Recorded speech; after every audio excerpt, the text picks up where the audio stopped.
any place when someone starts screaming at you and you don't speak the language. Luckily, I don't know if you guys heard from the vehicle, but there was a good Samaritan behind who was kind of, I don't know what he was saying, but he was helping us out somewhat. So Transnistria is a country that is not a country that is recognized by some other countries that are not really countries. In this episode of WorldTowning, we cross into Transnistria, the breakaway communist region of Moldova. Because they still celebrate the whole Soviet structure, they still have like statues there of Lenin that are hanging out there. While there, we get into a little bit of trouble.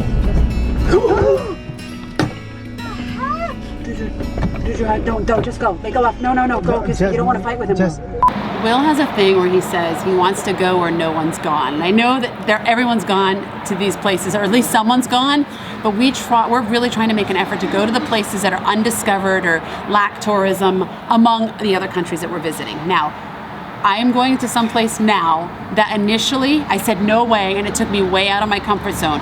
We are going to our first communist, I can't call it a country, because it's not a country, maybe like territory? It's like an administrative district, essentially. We are going to Transnistria, which is an area to the east of Moldova, which is technically part of Moldova as far as the world is concerned. Mm-hmm. But to the Transnistrians, it's their own country. Get the passport. You're not going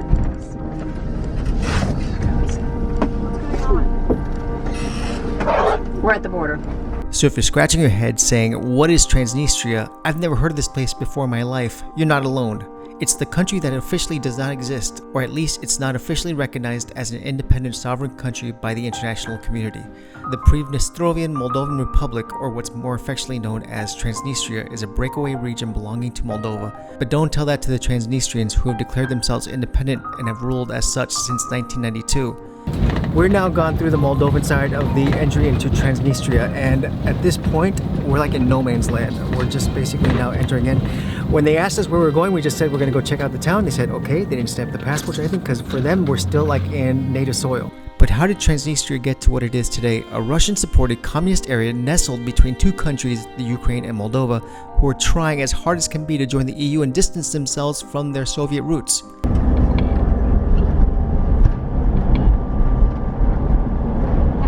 So we are basically about 100 meters or so outside of the customs border patrol. And the first thing you realize is that the border is like right by the first town. There's no like going through some countryside. You walk in and you are right it's here. True, because a lot of the borders we've been crossing lately, it's like we're riding in the middle of the woods for an hour to get to the border, and then we cross the border and we're riding in the middle of the woods for another hour. Right, this one you cross right over and you're right in civilization. And then the roads are nice. Observation number 2 is the roads. The roads are smooth.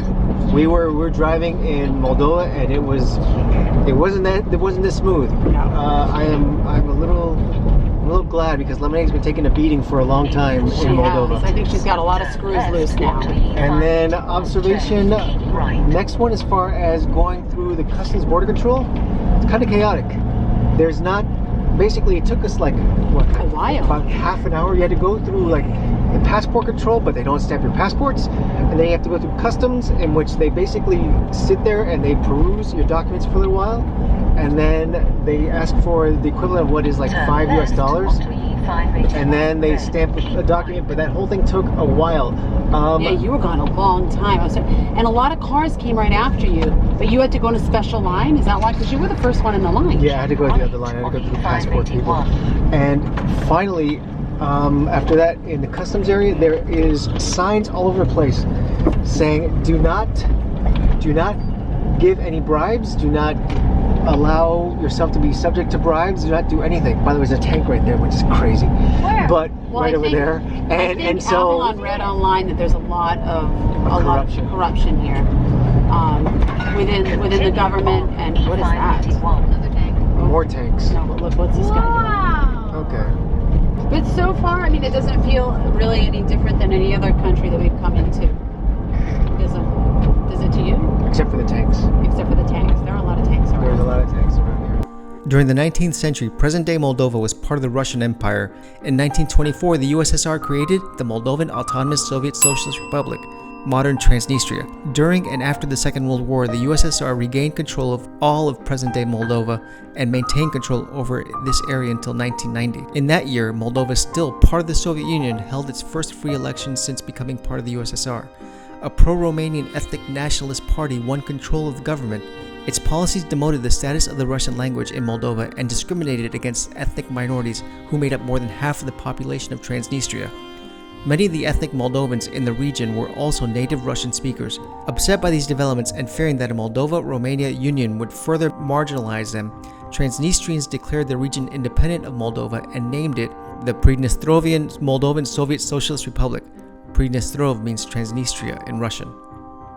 Okay, so as I was saying in the beginning of this vlog, that I wasn't super comfortable coming here because I've never been to a communist country, but I did my research, and Will and I read online that the corruption seems to be within the government and the armed forces as opposed to with the locals, and that the locals are very friendly and welcoming towards tourists. They don't get too many. So our objective for Transnistria was to see as much as we possibly could in an afternoon.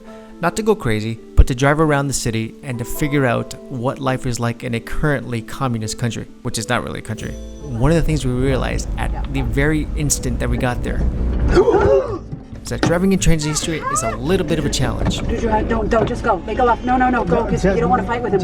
We didn't hit each other, did we? Nothing. Yeah, you did. No. What? This. Did too. We did? We did? Nothing. No, just this. So put yourself in this situation. You're in a new country, which is also a scorned breakaway communist region, and then you get into an accident with an angry man who does not speak a word of English. Where did it? Is it okay? I don't think we hit him. No, nothing happened. No. It's okay. We're sorry. We're sorry. We're sorry. Okay, sorry. We're sorry. I did not know. We didn't see. I thought it was two-way. Okay. Wait. Okay. We're sorry. Whoa. We were in the middle of the road with this guy, noticeably angry at us, but with luck on our side, others showed up and told the guy to let it go as there was no damage to his vehicle. Go left. I want to get out of here. Can we leave this country now? Holy baloney. That was stressful. This is crazy. That was fun. We escaped peril in a communist country. Now we have yet to get out of the vehicle. We will be getting out of the vehicle in a moment, but as you guys just saw, we had a bit of an altercation with a local that's made us really uncomfortable. And just for the record, this happened to me in Boston once. I was my fault. I pulled in front of someone and the guy pulled over and started screaming at me, and I was totally freaked out. But it wasn't as scary as this because it was in a country that I know the laws and the rules, and I knew, what would happen or not. So we're a little shaken right now, and we're trying to figure out what we're going to do, if we're going to pull over and walk around. We'd like to engage with some locals, so I think we're going to find a comfortable spot and maybe pull over, right, Will? Yeah. Will's still We always have to find a parking spot that we feel comfortable and we can walk away and not. Yeah.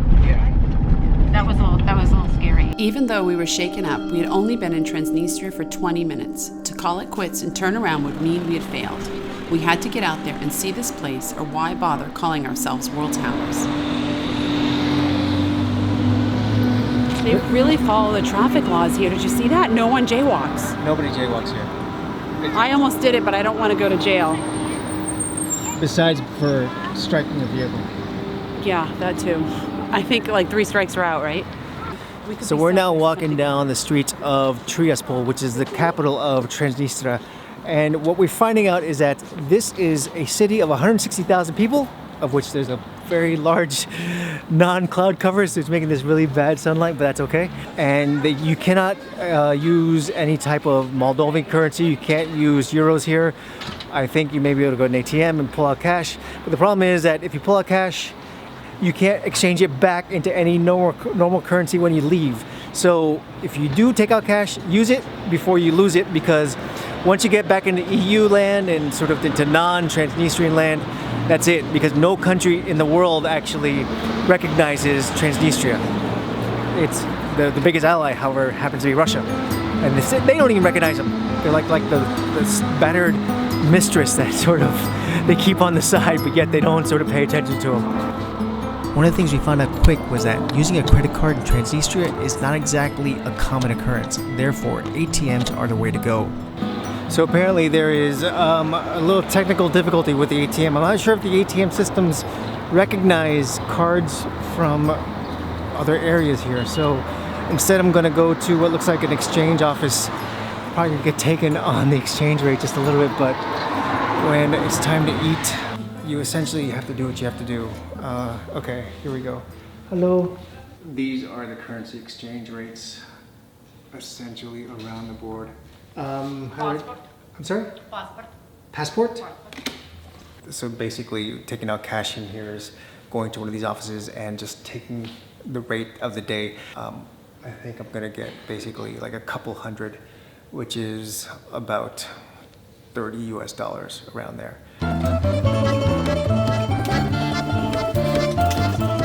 Thank you. Bye-bye.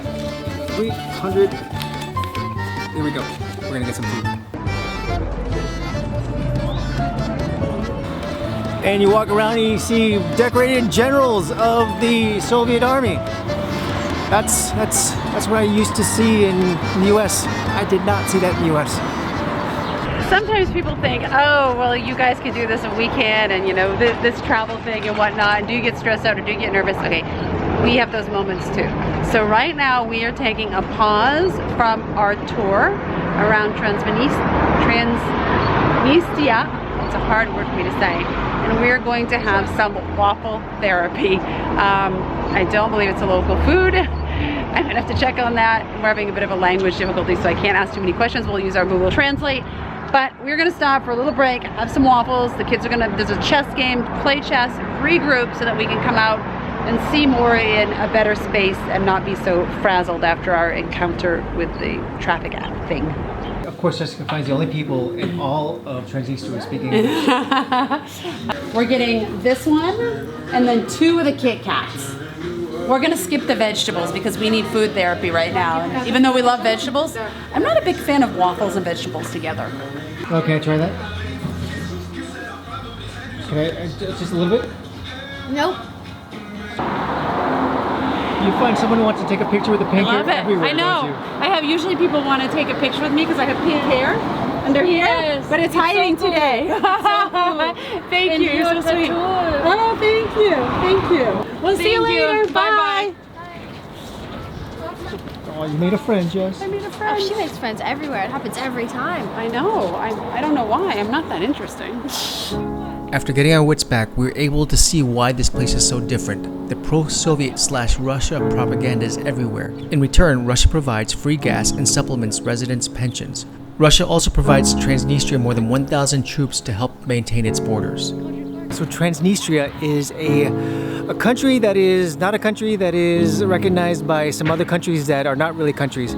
So like we said before, there are no countries that are in the United Nations that recognize Transnistria. There are 3 countries that are non-UN countries that recognize Transnistria. However, and they actually have embassies here. But other than that, this is pretty much what it is. You sit around here and you just think about how much this country is in love with Russia, because the Russian flag is like proudly displayed next to the Transnistrian flag without fail. I mean, this place, you might as well feel like you were in once upon a time Soviet Union. Yeah. You see, here in Transnistria, because they still celebrate the whole Soviet structure, they still have like statues there of Lenin that are hanging out there. There is also, at this point, the only flag in all of the world that still displays a hammer and sickle on it. Yeah, the only one.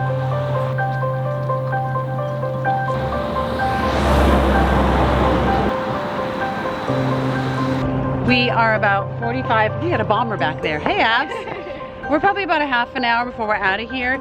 I was the one who was skeptical to come, and now I'm okay. I think I'm the one at this point that's a little bit uneasy here. The people have been kind. It's just there's just like this really just weird unsettling feeling here, which it's hard to put a finger on it, but well, I think too, and I'm going to play the devil's advocate here, that, you know, he was a driver when we had the altercation with the guy, and if that was me, we probably wouldn't even gotten out of the car after that. I would have left. And like I said before, that can happen any place, but it gives you that kind of pit in your stomach that you just feel like, But the hard part here is that since it's an unrecognized country that we're in, if we get into a problem, there's no embassy that we can call. In fact, we're almost like stranded here on our own. So this is, I'm not going to say that this is a place that everyone should go to, but you have to have a strong sense of, I'm out of my comfort zone to be here. Yeah, definitely. Because, I mean, that could have turned south really quick. fast. Yeah, really quick. We realized that the day was ending soon, so we needed to head out of Transnistria. We packed up, got into Lemonade, and steered right to the border of regular Moldova. We could not get out soon enough. We are now finishing our trip to Transnistria. Well, we finished it. We've now crossed the border, and we feel like, okay, this is the weird part. Okay, besides the fact that we're sitting at the same table. We were here about 4 hours ago, sitting here saying we're going here, and now we're back Because saying we went there. Well, they have good cappuccino. But essentially, what we've discovered is being beyond the border at this point, is that this was beyond our comfort zone. Well, I was uncomfortable to go initially, and then we did research, and I was like, okay, we can go. And then we had the altercation there, and then Will got really uncomfortable, and I was kind of adjusted to it, but I wasn't the driver, so I think it's a little different when you're the driver, and we started to realize that we have absolutely no support system if something was to happen there. And I think, you know, driving a camping car like this, if we were to break down, so we don't have any type of roadside assistance there, we don't have a spare tire, it doesn't come with the RV, you call roadside assistance, they fix it, but we have kind of no services there. We didn't even have cell service. We didn't even have a U.S. embassy. So it just made us uncomfortable. So I don't, it's nothing against the place. We met lovely people there, but we are so glad to be back. Well, there's a whole aspect to travel that's called like dark tourism, where people actually go and they travel to places that are super uncomfortable, places that are obscure, that are in essence dark. Like in this case, Transnistria. Yeah. Definitely dark tourism. It's a communist country. It is obscure. It's not a country. Well, recognize this. Whatever. You know the story It is now. what it is. Okay. and I don't know if it was that or the fact that all I had to eat beyond this morning was a waffle with ice cream in it. Right. I think we're tired too, so I think it's our. We just felt totally uncomfortable. Now nothing happened besides the one guy. Nothing people happened. Were super sweet. Yeah, the girls at the Waffle House. I mean, the other girl at the other restaurant. Right. The guy we sideswiped or sideswiped us. Yeah. It was kind of Trudeau's. Yeah. He wasn't so nice. He was whatever. But you know that can happen anywhere. But we both just felt this huge desire to just leave. Yeah, I think so. So by default, the question of the vlog is this: have you even thought about dark tourism? We didn't think about it. We just thought it'd be something interesting to do, and now we realize that sometimes they call it dark tourism for a reason. Well, I think too because you and I read up on it and said it's safe, it's fine for tourists, and it is. But what we didn't think about. If you go to honestly, wikitravel.com, it'll say it's perfectly safe, and it was. It was totally safe. It was just the other things that we didn't think about, like no support system, no embassy, no roadside assistance, no Wi-Fi, nothing. So, so long story short, the event of going to Transnistria was an event. It was an event. Nothing happened. Nothing happened. That was their fault. No. But we're glad angry to drivers be back. are everywhere. Yeah, we're happy to be back. And it makes you feel like Moldova's like Disneyland compared to Transnistria. All right, guys. Go. Bye. Thanks for watching. Don't forget to subscribe. Okay. See you next time. In the next episode of WorldTowning, we head to Romania and learn about the history of Count Dracula as we visit Transylvania. Something tells me, Jess, we're not going to have this place all to ourselves. That's good because there's safety in numbers. Just in case Dracula decides to make an appearance during the day. And I know that typically doesn't happen, but you just never know. If you are not yet subscribed, hit that red button and enjoy as we continue to share this amazing world. Come on, go over there and open your mouth and I'll pour some coffee in. Ready? Largo coffee? Yeah, right. Hot chocolate's gonna come out. Ready? 1, 2, 3. Shh. This is a pretty cool rig, isn't it? I like it. Cool. Seen vending machines around. Yeah.